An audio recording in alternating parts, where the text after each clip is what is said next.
Here's how to change to an itemized deduction on TurboTax. By the way, this isn't tax advice, but TurboTax does do a great job of guiding you through. But this page can be kind of hidden. So we're going to go over to the left-hand side, and if you've already started your return, you're going to be in the federal section, and you're going to find deductions and credits. It's going to be right after this, kind of in between pages here.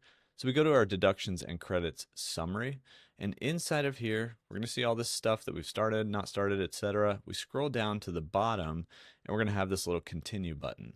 Now from here, you might have to answer a couple questions, hit continue. Once you get through that, it's going to basically recommend one of these deduction methods based on everything you've already entered. And so it's recommended standard deduction. That's the selection right now. But down here you can see change my deduction. So we click on that and you can change from standard to itemized if you'd like. And so once we change to itemized, we can go back through, fill in any information we need to fill in.